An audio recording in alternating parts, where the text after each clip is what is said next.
Welcome to day 22 of our epic 40-day 2025 Pacific Northwest road trip as we travel for 177 miles through the incredible Cascade Range in western Washington state. We visit Mount St. Helens National Volcanic Monument, stop at the North Fork Survivors Gift Shop where we met Bigfoot researcher Joe Bongiovanni before heading to the Paradise Inn in Mount Rainier National Park. After leaving our motel in Keslow, Washington, we made our way to State Route 504, also known as the Spirit Lake Memorial Highway. There was some ambient haze tied to active late-season wildfires. Our first stop on the Spirit Lake Memorial Highway was at a pull-off just past the Havilah Retreat Center, a Christian campground and event facility, which was originally the Cowlitz County Hofstadt Visitor Center. We're on our way to Mount St. Helens, which I believe is that thing shrouded in mist up ahead. But so far it looks like there's a lot of things that are closed off. We were supposed to stop at a visitor center, but apparently it hasn't been one for 10 years. In the haze in the center can be seen Mount St. Helens about 30 miles away as the crow flies. The Spirit Lake Memorial Highway runs parallel to the path of the most destructive lahar of the 1980 eruption, which traveled approximately 50 miles westward from the volcano along the north and south forks of the Toutle River. Our next stop was the Hofstadt Creek Bridge Scenic Overlook. This is the Hofstadt Creek Bridge, and this is the outer edge of where devastation from the eruption occurred.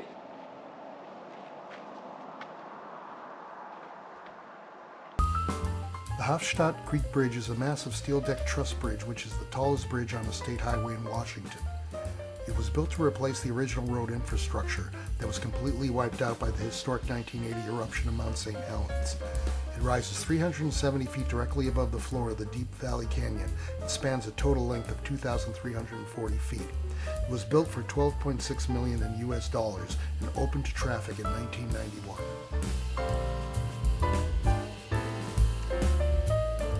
This educational sign details the construction of the Hofstadt Creek Bridge. Temporary towers held up the truss segments until all permanent connections were completed. Because of the deep, difficult terrain, temporary support towers could not be placed in the center. Instead, the steel truss was cantilevered out from both sides until they met in the middle. The bridge was constructed significantly higher than the surrounding river systems to safely bypass the high-risk flood paths.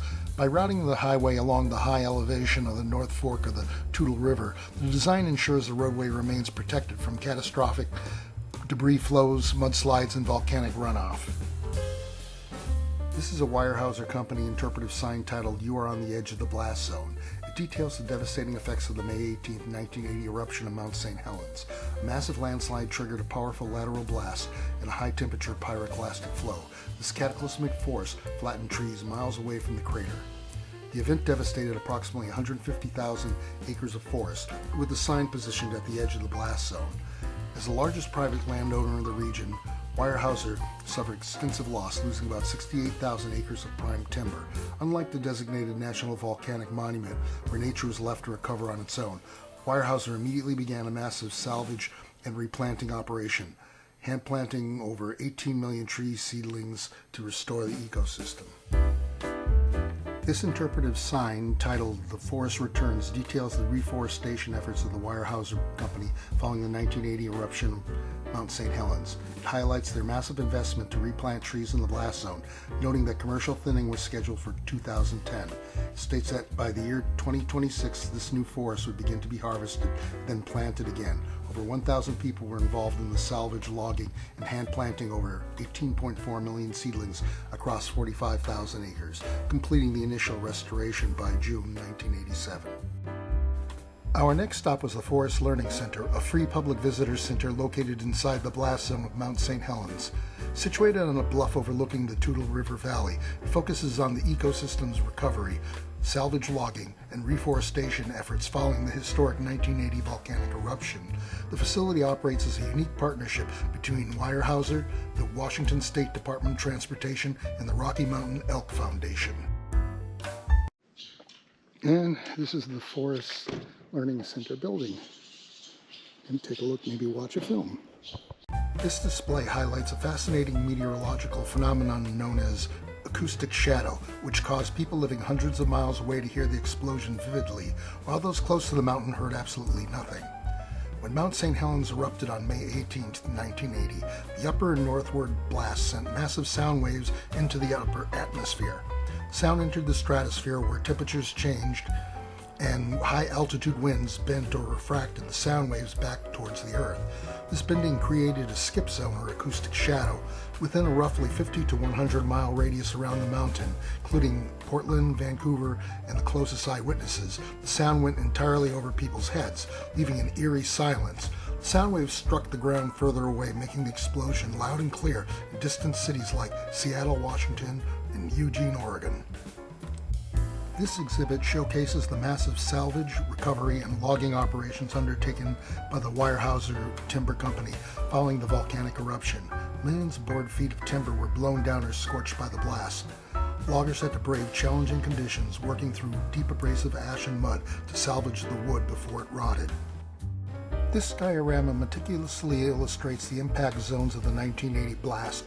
You can clearly see sections with standing green timber, a stark hillside covered in gray, flattened trees representing the devastating lateral blast zone, and the in-scale model train winding through the terrain. We next made our way to the observation tower at the Learning Center.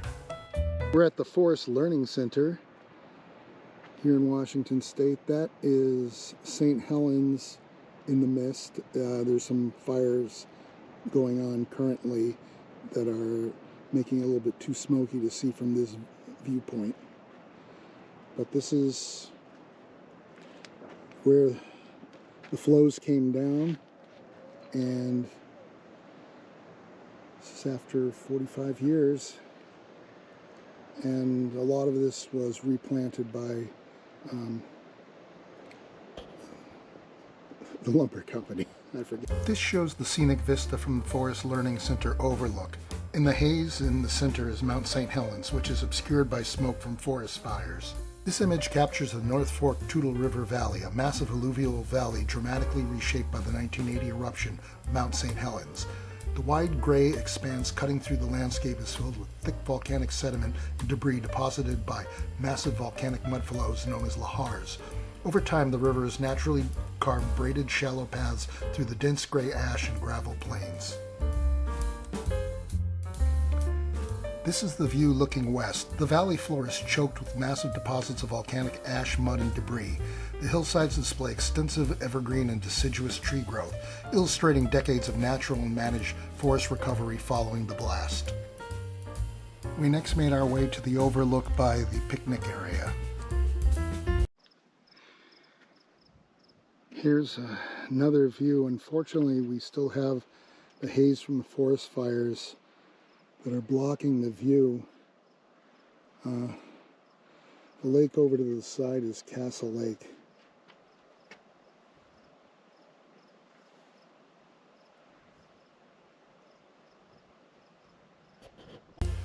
This educational sign details the long-term environmental challenges and landscape transformation caused by the eruption of Mount St. Helens. It specifically highlights the formation of a landslide that destroyed 230 square miles of forest and choked valleys with debris. The display includes maps and aerial photographs showing the impact on landmarks like Castle Lake and the subsequent efforts to stabilize the sediment. The haze dissipated enough for us to begin to see the distinctive silhouette of Mount St. Helens with its wide horseshoe-shaped crater at the center.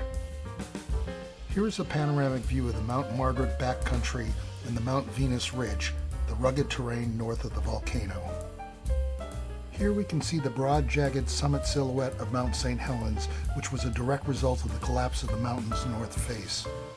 The prominent pointed peaks visible along the distant ridge include Spud Mountain, where the survivors of the blast had been at the time of the eruption.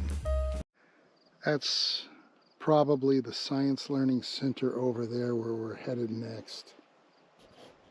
Our final stop was at the Mount St. Helens Science and Learning Center at Coldwater.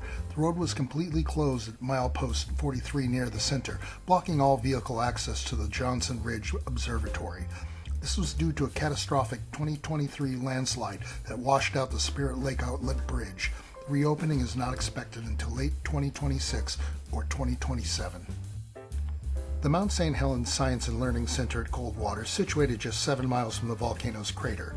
Operated by the Mount St. Helens Institute, provides visitors with hands-on exhibits, panoramic observation decks overlooking the crater and Coldwater Lake, and seasonal public programs.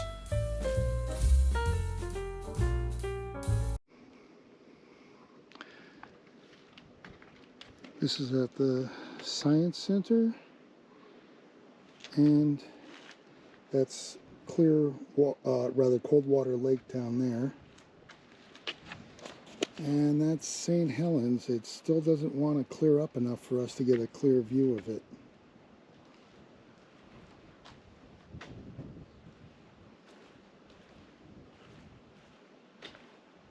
And here we are walking around. This was our best view of Mount St. Helens. Coldwater Lake can be seen in the foreground. Coldwater Lake is a stunning 4-mile-long volcanic lake that was naturally created during the historic 1980 eruption of Mount St. Helens when a massive debris avalanche dammed its natural outlet, Coldwater Creek. Our next stop was North Fork Survivors, a unique privately owned roadside museum and interpretive center located in Toutle, Washington. It is dedicated to documenting the catastrophic May 18, 1980 eruption of Mount St. Helens, as well as housing regional Bigfoot research. Here's a picture. Here's the giant Bigfoot. This 22-foot tall Sasquatch statue is made entirely from Mount St. Helens volcanic ash and cement. The Cascade Sasquatch Research Organization, CSRO, is a Pacific Northwest-based group founded by researcher Joseph Bongiovanni. He established the CSRO after experiencing his own Sasquatch encounter in the Gifford-Pinchot National Forest in 2000. The CSRO utilizes advanced gear during their expeditions, including thermal imaging cameras mounted on military-grade Humvees. They also collect audio evidence and document anomalies such as unusual rock throws. He has been featured on television programs investigating the Sasquatch phenomenon, including Animal Planet's Finding Bigfoot and the documentary series Bigfoot: Road to Discovery. We had a great time talking with him. This display case features multiple plaster casts of large footprints, hair samples, and related literature about Sasquatch sightings. We bought multiple souvenirs at the gift shop. This is the front of my Mount St. Helens t-shirt. This is the reverse side of the same shirt, which features Bigfoot rummaging about the forest. I couldn't resist getting a hoodie with a Sasquatch silhouette framed by a full moon. This same hoodie glows in the dark to reveal a wolf. Finally, I absolutely needed a Sasquatch baseball cap. We had originally planned to head to the Windy Ridge Viewpoint, the premier overlook for viewing Spirit Lake in the dramatic volcanic blast zone located on the northeast side of the volcano. Fortunately, we were informed that the road is closed Monday through Friday due to Spirit Lake tunnel construction. We instead made our way to Mount Rainier National Park. Mount Rainier National Park is a 236,000-acre Pacific Northwest wilderness destination centered around Washington State's highest peak, a 14,411-foot active volcano. It features ancient forests, subalpine wildflower meadows, and more glaciers than any other peak in the contiguous United States. We first stopped at the historic Nisqually Entrance Arch, located at the southwest gateway of the park. First built in 1911 and constructed from massive, rough-hewn logs, it is the longest operating entrance station in the National Park Service and stands as a classic example of National Park Service rustic architecture. We took a short respite from our drive at the Cotts Creek Trailhead picnic area to enjoy an early dinner. And here we are in Rainier, and we're having our lunch dinner.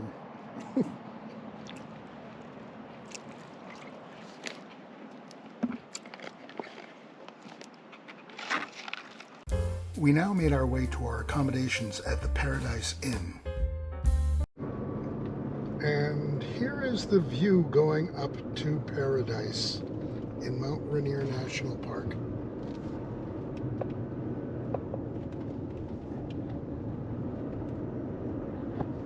I think that's the lodge. Could be. We must be almost there. Yeah, feels like we're at the top. In half a mile, turn left.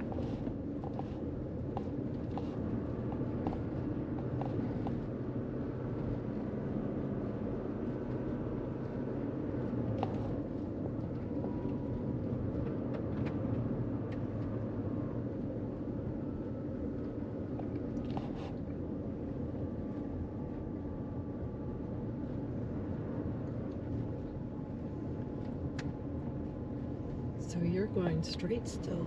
Yep. Paradise is the most popular destination within Mount Rainier National Park, famous for its breathtaking alpine meadows, vibrant summer wildflowers, and unparalleled up-close views of the mountain.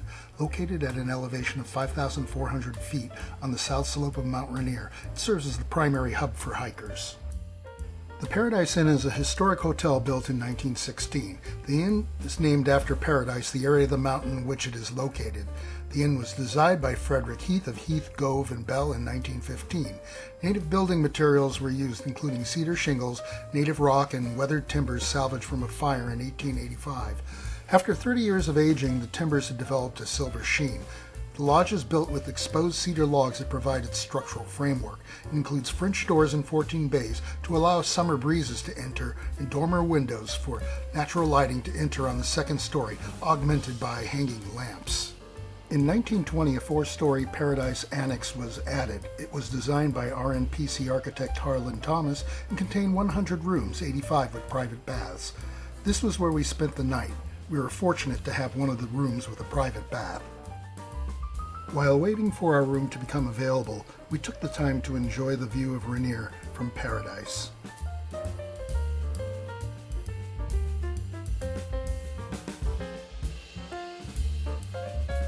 This is my souvenir pin from the Mount St. Helens National Volcanic Monument. I have added it to my faux Ranger's hat. This is my souvenir pin regarding Bigfoot in Washington State. I have added it to my faux Ranger's hat. Mary and I thank you for watching day 22 of our 2025 Pacific Northwest road trip, where we explored Mount St. Helens National Volcanic Monument, stopped at the North Fork Survivors Gift Shop to buy souvenirs and talk with Bigfoot researcher Joe Bongiovanni before heading to the Paradise Inn in Mount Rainier National Park for the evening.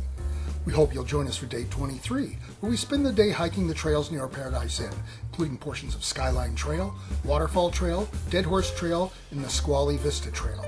We also view Myrtle Falls, Edith Gorge Falls, Ruby Falls, and Narada Falls before spending the evening relaxing with a meal at the Paradise Inn dining room.